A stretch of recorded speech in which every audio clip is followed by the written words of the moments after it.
Looks like everyone is bothered and concerned about this NYC talk and insecurity. And she's saying that, well, if NYC truly unites, which your ministry is trying to see that it comes to fruition, how come when they finish service or within the scheme, they still ask them to tell them about state of origin? And she says this is one factor that disunites us. I agree. I mean, but these are political issues. The question of whether people should identify themselves by where they have come from or should not is a debate that has gone on for a long time in this country. But what I would say to Tolu is this: different countries have to come up with different approaches to deal with their peculiarities. Nigeria is a complex and heterogeneous country. And wherever you have a country that is so diverse and complex like Nigeria, different strategies will have to be devised, to carry everybody along. So sometimes some of these things are not really within the objective parameters, but there are some things that have to be done for political reason and for keeping the country together. Is Nigeria as diverse as some other countries?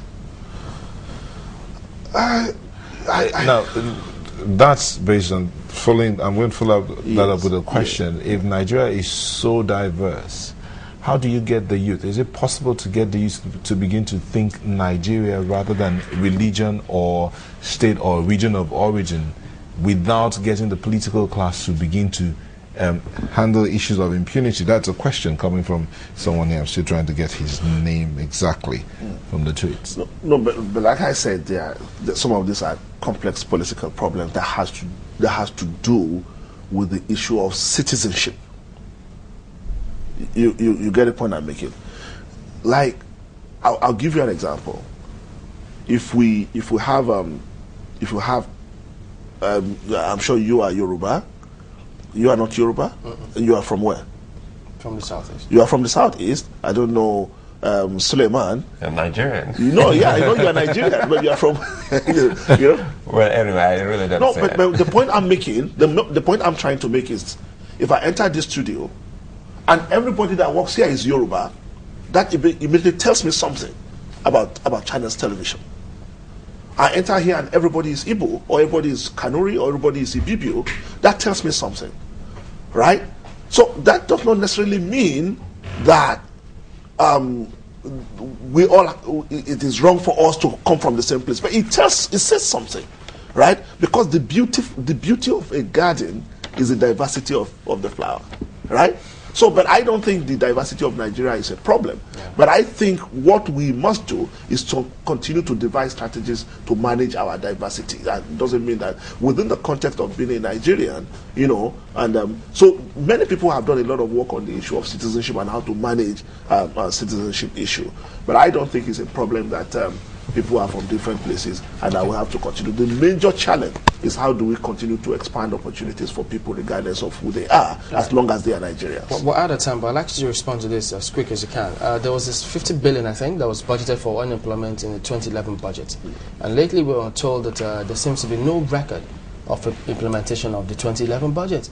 Doesn't that further discourage the average youth out there saying, well, it looks as though it's business as usual? I've heard about this 50 billion.